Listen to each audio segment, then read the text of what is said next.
Fique por dentro agora do que está mitando na internet. As manias das redes sociais e os Trend Topics Web Repórter.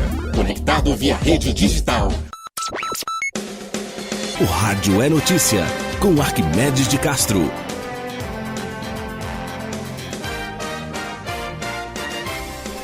Olá, tudo bem? Eu sou Arquimedes de Castro e hoje estou aqui com vocês no Jornal de Campina Grande, trazendo as principais notícias do dia. E hoje é um dia especial.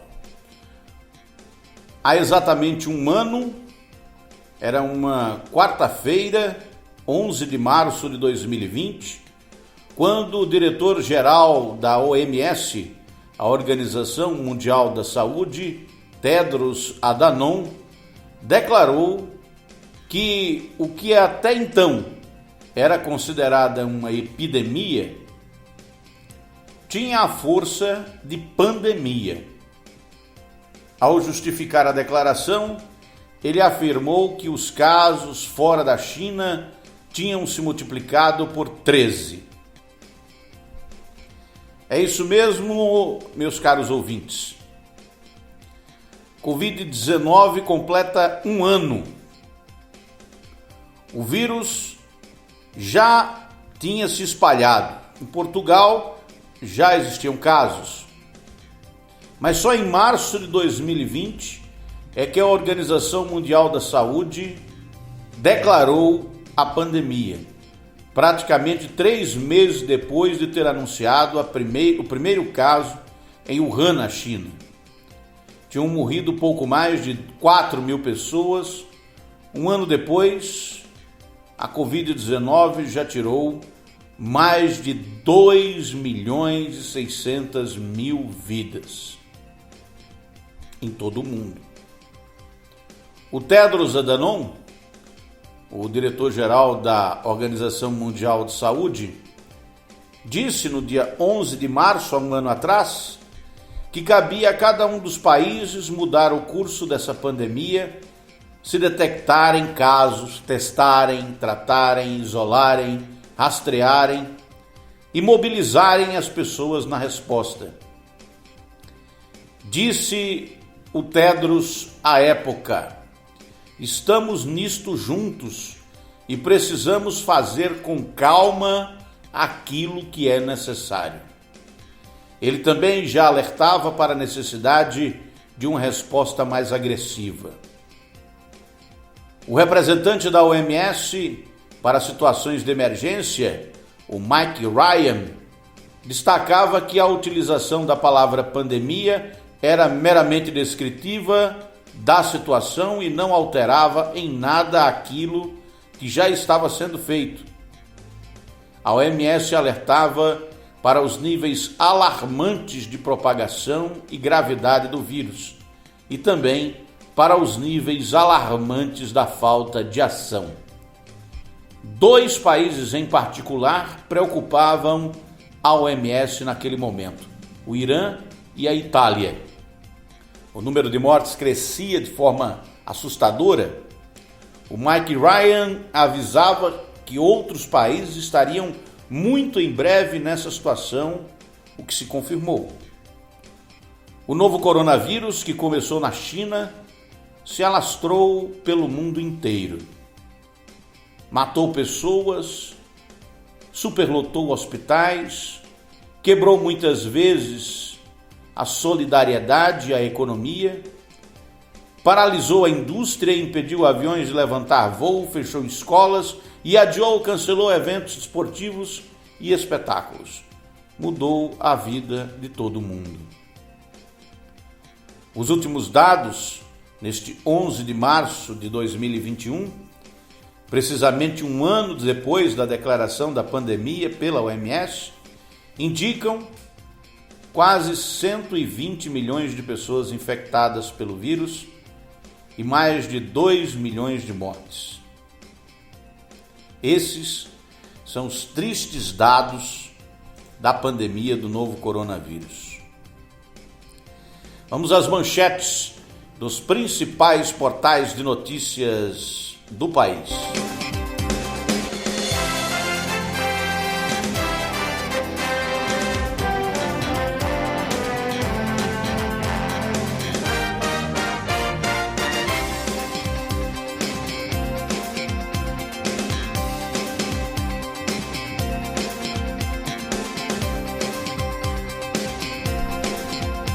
Começando aqui o destaque da Folha de São Paulo de hoje. Folha de São Paulo traz em manchete: São Paulo fecha escolas, restringe comércio e proíbe cultos e futebol em fase emergencial de 15 dias. Ontem, o governador de São Paulo se apresentou aí, fez uns comentários num vídeo, se mostrando extremamente preocupado com a situação do estado de São Paulo. E olha que é o estado mais rico do país.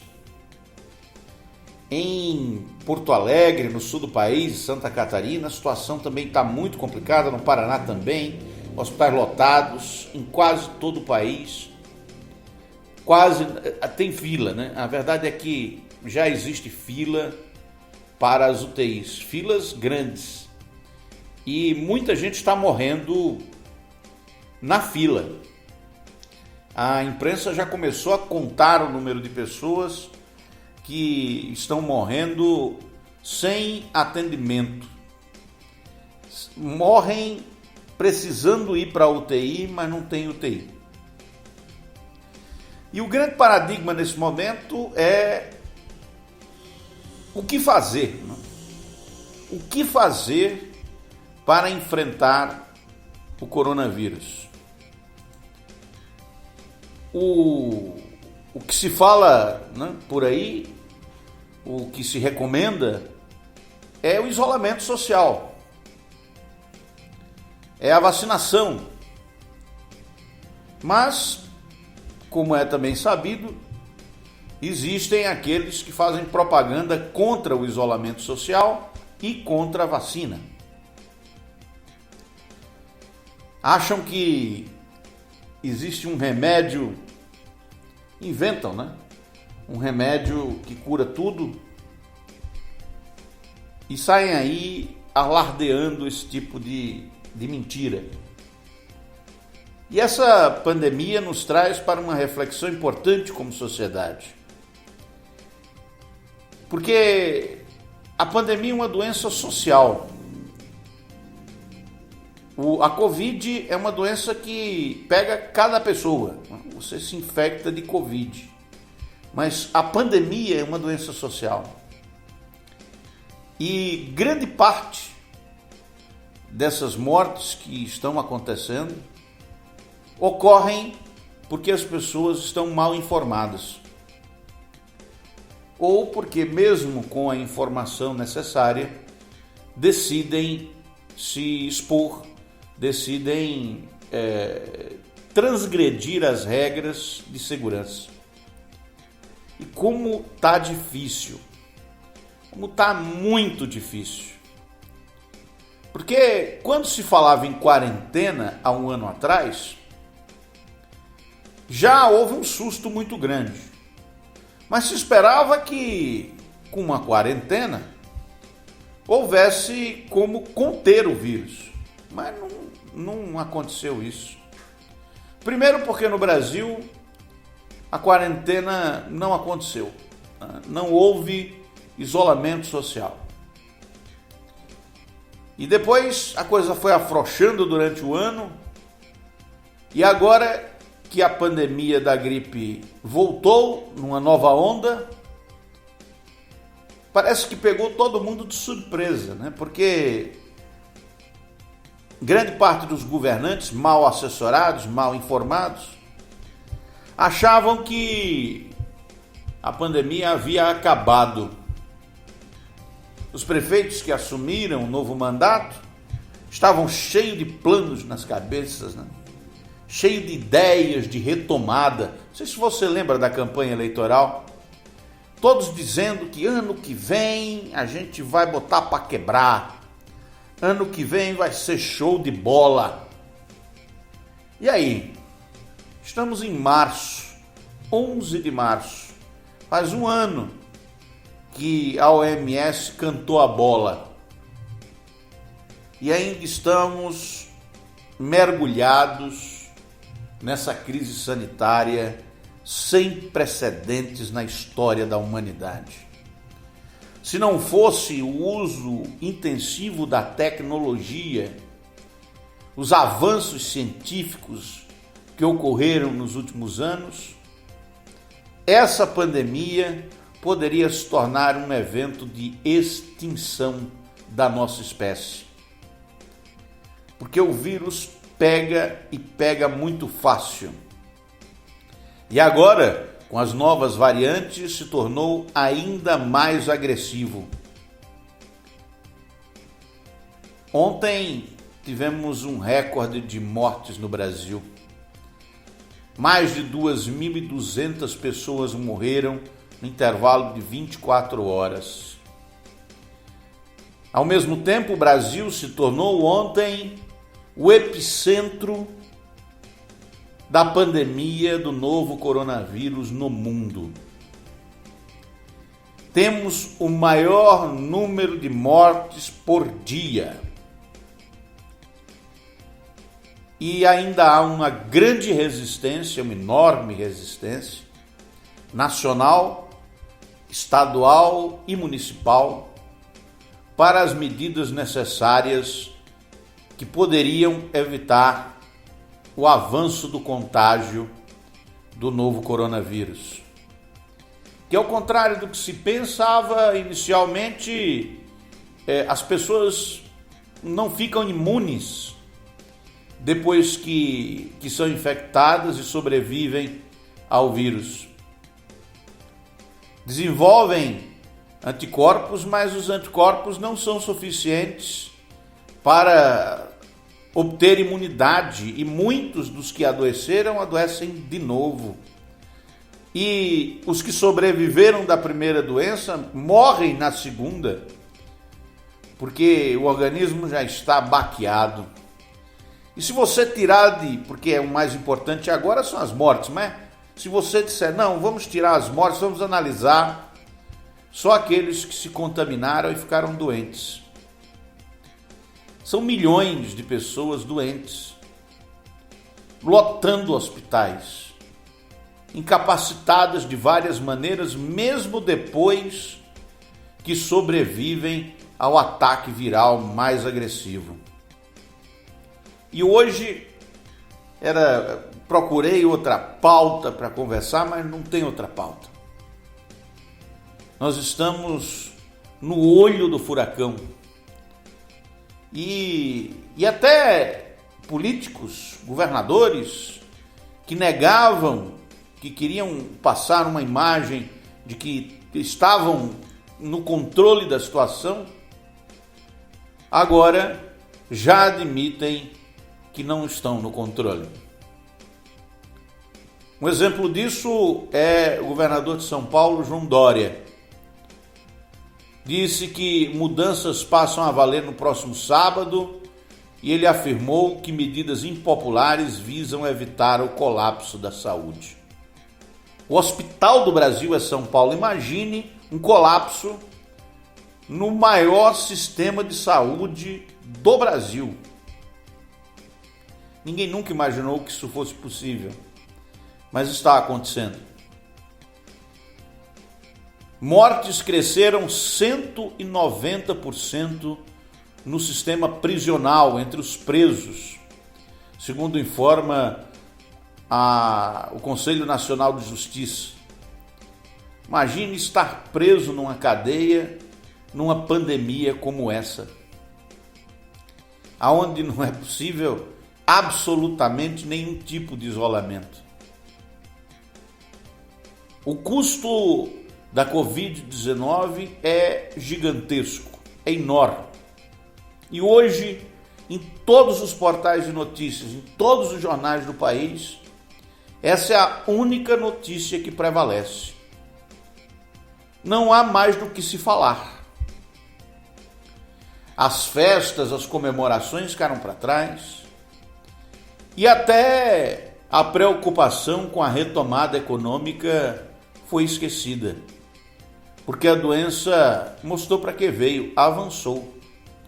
E como previsto, está matando de forma impiedosa os brasileiros. Quais foram os erros que nós cometemos como país para nos tornarmos a pátria da Covid? Será que faltou, por parte do Sistema Único de Saúde, uma coordenação nacional para evitar que o vírus se espalhasse? Porque uma coisa eu sei que aconteceu. Houve uma campanha do governo federal para que as pessoas se infectassem. Porque, segundo a teoria que continua vigorando no Palácio do Planalto, quanto mais gente pegar a doença, melhor. Porque aí se atinge a imunidade de rebanho. Morre quem tem que morrer, os que escaparem estão imunes e a doença acaba. E aí houve um incentivo mesmo.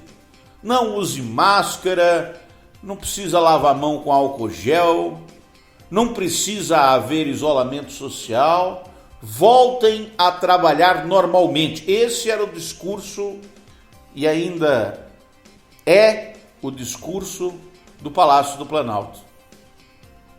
A orientação do governo federal, né, e estabeleceu-se, portanto, também uma disputa política, porque os aliados do presidente que está no poder se sentiram na obrigação de atender ao chamado do chefe e se enfileiraram para combater todos os que se colocassem a favor das medidas preconizadas, recomendadas pelos cientistas, pelos epidemiologistas e pelos médicos especialistas da Organização Mundial de Saúde. Uma negação proposital com interesse ideológico e político. Muitos desses que se aglomeraram hoje estão mortos. Outros ficaram muito doentes. Outros não adoeceram e continuam fazendo campanha a favor do contágio, a favor do vírus, a favor da pandemia. Porque desinformados, e aí tem duas coisas, né? Porque tem a estupidez da desinformação, tem o pensamento espontâneo ideológico e tem também aqueles que o fazem por maldade. É preciso reconhecer que o ser humano é capaz de fazer o mal coletivamente. Existem muitos seres humanos que são sádicos, que sentem um prazer indescritível ao ver o sofrimento do outro. Riem, gargalham do sofrimento alheio. Existem seres humanos que se divertem quando veem outros sofrendo. E a diversão desses sádicos, muitos deles com grandes plataformas políticas, travestidos de cristãos, esses travestis de seguidores de Jesus, disfarçados de cristãos, são sádicos que gargalham do sofrimento alheio. Poderíamos até recorrer ao Apocalipse de João, que previu que em algum momento iriam aparecer os falsos profetas, o anticristo, o falso Messias, aquele que diz ser cristão, mas faz exatamente o contrário do que um cristão faria. O cristão mesmo, sente a dor do outro. Gostaria que a dor do outro viesse para ele, para que o outro não sentisse dor e sofrimento. O cristão mesmo, é solidário. O cristão mesmo tem empatia. Ama ao próximo como a si mesmo. Mas o neopentecostalismo, a teologia da prosperidade, não enxerga o outro, enxerga apenas aqueles com os quais comunga de opiniões e de rituais. Os outros não existem, não são humanos, são infiéis. E aos infiéis, a morte e o sofrimento. Essa ideia, essa forma de pensar, causou muitas mortes nesse país e vai continuar causando, porque nós estamos no olho do furacão e só sairemos desse furacão, muito provavelmente, no segundo semestre. E não sairemos de uma vez, não será imediato. Do jeito que o contágio, a pandemia, o vírus se alastra lentamente, ele também se afasta lentamente. E ainda estamos subindo a ladeira, porque os números não param de crescer. Os hospitais estão lotados e os cemitérios também. Essa é a triste situação de um país que agoniza e que se pergunta: quais foram os erros que nós cometemos? Será que poderíamos ter agido de forma diferente? Será que fizemos, como nação, o que deveríamos ter feito? Ou simplesmente deixamos correr solto e estamos ao acaso num grande, gigantesco laboratório de dimensões continentais, aonde cada brasileirozinho, cada brasileirazinha é uma cobaia. Um cobaia, um caso de estudo para a epidemiologia. Como é que um país deixa que sua população seja infectada por um vírus dessa forma, sem tomar nenhuma providência, deixando inclusive, isso aí é escandaloso, milhões de testes esses para detectar quem tem o vírus, quem não tem, milhões de testes vencerem sem serem usados. Porque não se queria identificar o problema. A ideia era esconder o problema, era ocultar o problema. E o teste revelava o problema. Então, a solução: não vamos fazer testes, não vamos distribuir. Os testes ficaram armazenados em Brasília, não foram distribuídos. Vacinas não foram compradas. E o resultado está aí. O Brasil é a pátria da Covid. Nós somos o país da gripe. E o mundo todo está com medo de nós. Ontem o presidente da Colômbia cancelou uma visita ao Brasil, porque quando voltasse ao seu país tinha que ficar 14 dias em quarentena. Ninguém quer vir para o Brasil e os brasileiros não são vindos em nenhum lugar do mundo. Porque a gripe agora não é mais chinesa. Ora, ora, senhoras e senhores, que reviravolta. A gripe agora não é mais chinesa. A gripe agora é brasileira. Manchetes dos principais portais da Paraíba. Mais PB. Irmãs morrem vítimas da Covid com intervalo de apenas 20 minutos na Paraíba. Isso aconteceu em Pombal. O drama por trás dos números. Não queira experimentar essa dor, diz mulher que perdeu mãe e irmão.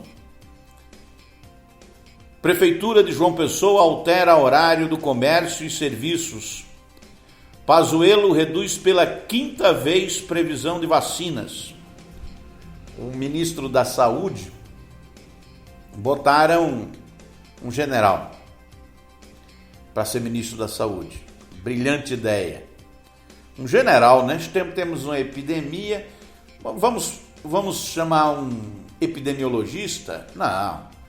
Vamos chamar um doutor, um médico renomado? Não. Vamos chamar um cara que tenha 2 neurônios e que entenda alguma coisa de saúde? Pelo menos com formação em administração hospitalar? Não. Traz o Pazuello, negando a crise desde o seu início. O Pazuello agora está numa armadilha da qual ele não pode mais sair. Uma cama de gato. Vai responder pelo resto da vida pelo que fez.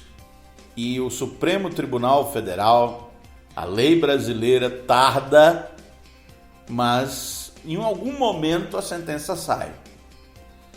E eu tenho a impressão que o atual ministro da Saúde não vai sair imune, inerte dessa pandemia. Ainda em Campina Grande, Campina amplia protocolo de medicação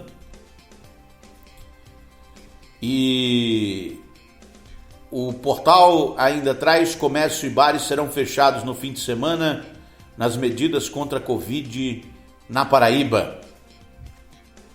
Esses os destaques de capa do Mais PB. Jornal da Paraíba traz em destaque: Covid-19, Paraíba tem fila para internação, dificuldade de transporte de pacientes e déficit de médicos. Preocupação agora é que com a pressão no sistema de saúde, mesmo com aumento de leitos, é porque chega um momento em que não tem mais como botar mais cama. Não tem, porque um leito de UTI, ao contrário do que muita gente pensa, não é uma cama com um computadorzinho atrás piscando. É preciso mais de 50 profissionais para operar um leito de UTI. Custa caro e custa muitos insumos, muitas máquinas, muitos equipamentos. É preciso profissional especializado e o doente de Covid fica lá prostrado, em coma, tendo que ser lavado, limpado, cuidado 24 horas por dia, durante 20, 30, 40 dias seguidos.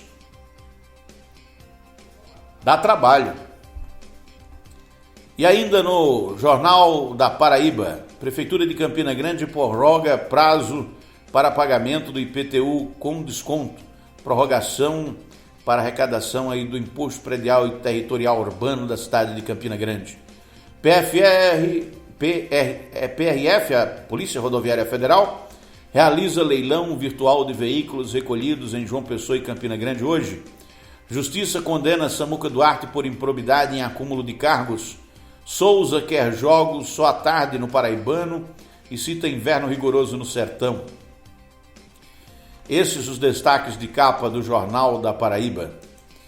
No portal Correio, Paraíba tem 81 cidades incluídas em alerta de chuvas intensas. Campina Grande volta a aumentar prazo para pagamento do IPTU. Corpo de vítima da Covid-19 é enterrado por engano. Aconteceu esse engano em Campina Grande. A sobrinha até agora pelo que eu sei, reconheceu o corpo do tio, mas não era o corpo do tio, era de outro homem. E aí houve um sepultamento por engano. Mamãe e bebê morrem após batida entre caminhões no litoral norte da Paraíba. Trocar gasolina por GNV pode gerar economia de R$630 no final do mês. É o que revela a editoria de economia do portal Correio. Esses são os destaques do portal. WSCom. O portal WSCom traz como manchete: Paraíba inicia distribuição de 53 mil doses de vacina contra a Covid-19 aos municípios. Juiz julga improcedente impugnação de chapa de Fábio Tarone em Souza. Secretária confirma que Campina Grande não seguirá decreto estadual e contesta bandeira laranja. É a secretária de Desenvolvimento Econômico de Campina Grande que está se manifestando aí contra o plano novo normal do governo do estado. Mulher e bebê morrem após colisão entre caminhões na PB 057. Ex-diretora da UFPB relata momentos em que assumiu o PT e luta pró-Lula agora diante de oposição ao bolsonarismo. Os lulistas estão animados com a possibilidade de volta de Luiz Inácio ao Palácio do Planalto. Vamos ver se isso vai ser possível, né? G1 Paraíba. O portal destaca: corpo de homem que morreu de Covid-19 é trocado e enterrado em outra cidade. Um erro no reconhecimento. Polícia Rodoviária Federal faz leilão virtual de carros. Decreto que altera horário no comércio e restringe atividades no fim de semana começa a valer e vai valer até 26 de março. Paraíba tem mais de 50 mortes confirmadas pelo novo coronavírus em um dia. João Pessoa tem novo decreto com restrições para conter a Covid-19. Cabedelo faz toque de recolher e fecha serviços não essenciais no fim de semana. Universitária de 28 anos morre por Covid-19. Estudante do IFPB. É interessante que no começo do vírus, né, da pandemia, só se falava nos idosos, né, nos velhos que estavam morrendo. Só que agora está morrendo muitos jovens. E o que espanta, que na Europa, algo que deve também passar aqui para o Brasil, já está se observando isso, um número crescente de crianças contraindo o vírus e ficando muito doentes, e umas inclusive morrendo.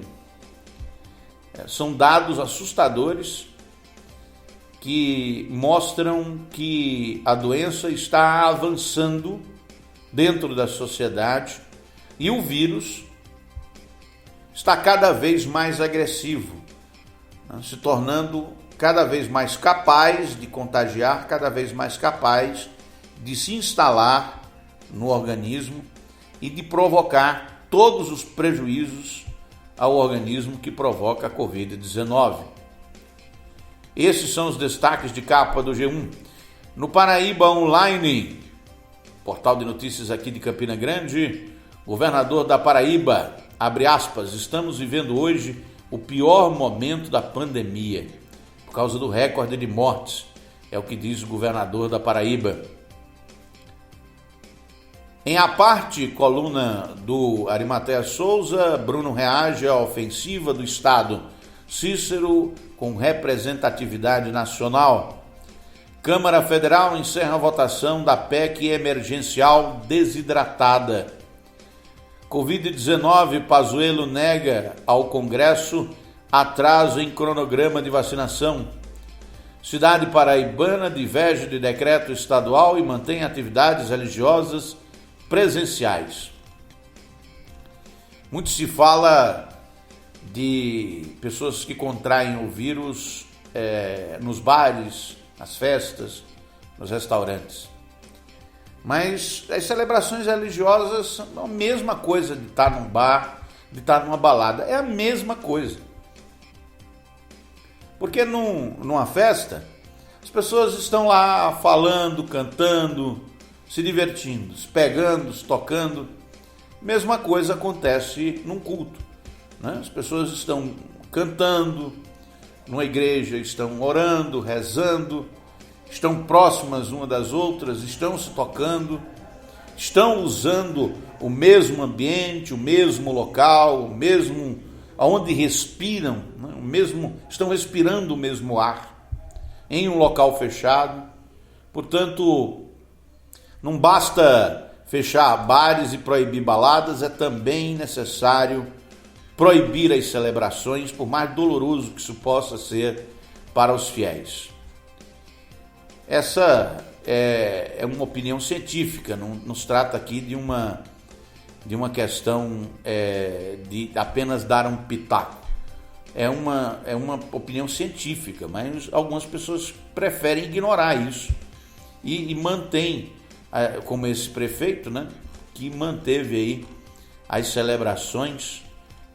Eu nem sei de onde é ele disse que o serviço de celebração é essencial, muito provavelmente para agradar aos seus eleitores, né?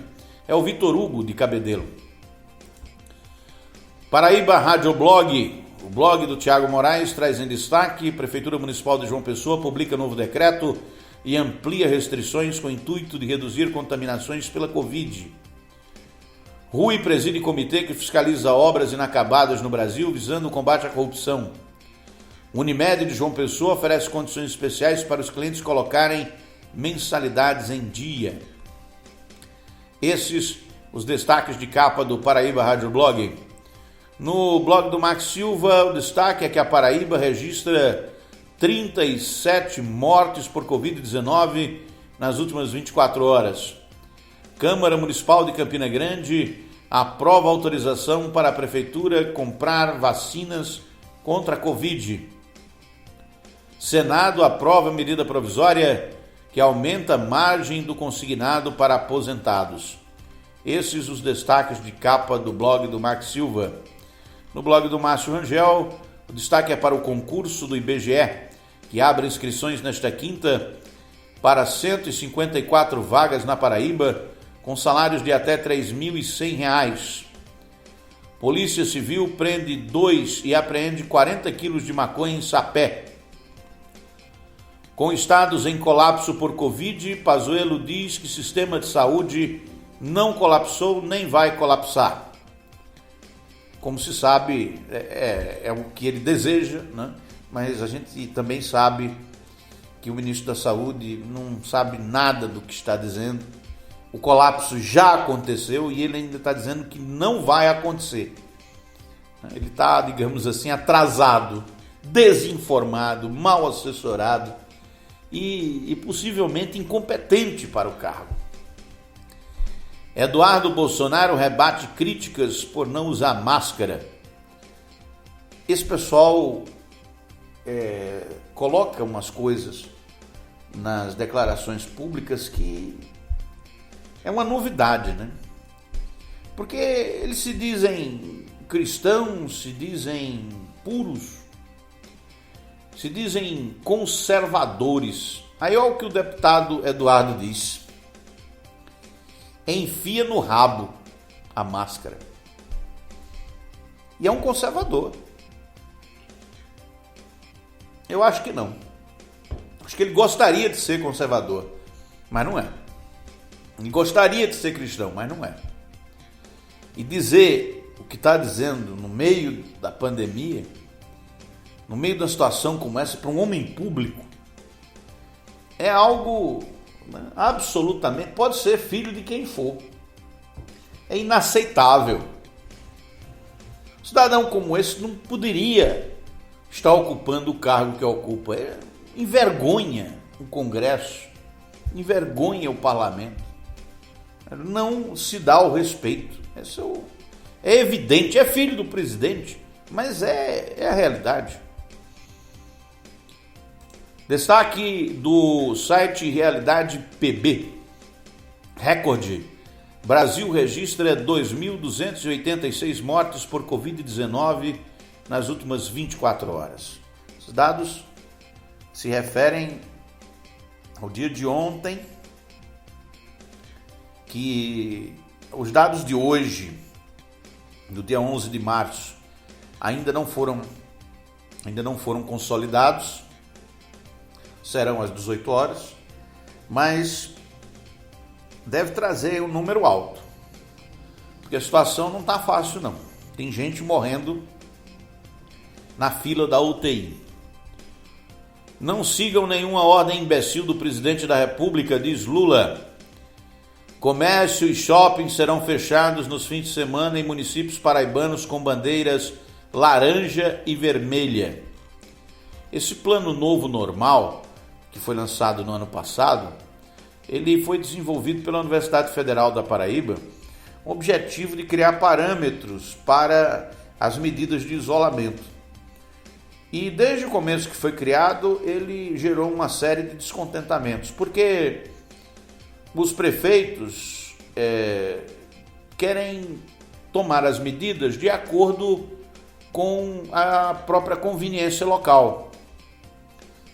E esses parâmetros do governo do estado, eles estabelecem regras que muitas vezes são enxergadas nos municípios como desnecessárias ou são rejeitadas pela população. O prefeito não pode indenizar os comerciantes pelos dias fechados. O prefeito não pode distribuir dinheiro para os desempregados que estão em dificuldades.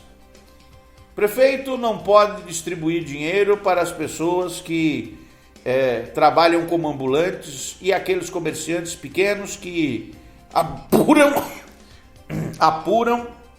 o dinheiro para gastar no dia com comida. Então repare, o prefeito fica com as mãos atadas. E aí como seguir um decreto desse? Essa é a dificuldade de um país pobre e subdesenvolvido diante de uma pandemia de proporções apocalípticas como a do coronavírus. No portal Fonte 83, o destaque é que Campina Grande prorrogou o prazo do IPTU e que o filho de Bolsonaro manda a população enfiar máscara no rabo. Ele ganhou manchetes nacionais em todo o país com essa declaração. E a Anvisa, no Hora Agora, o site destaca: Anvisa regulamenta a importação de remédios e vacinas por estados. E golpistas clonam o site da Prefeitura de Campina Grande para coletar dados de contribuintes. É um alerta feito pela Secretaria de Finanças. Isso é phishing, né? Você cria um site falso para atrair pessoas para lá, gerar um boleto falso, a pessoa paga o boleto achando que está pagando o IPTU, mas na verdade o dinheiro vai para o golpista. É preciso olhar o endereço que você está acessando e acessar sempre pelo link oficial para não cair nesses golpes. Muito bem, senhoras e senhores, chegamos ao final do Jornal de Campina Grande de hoje. Tenham todos um excelente dia e até amanhã. O Rádio é Notícia, com Arquimedes de Castro.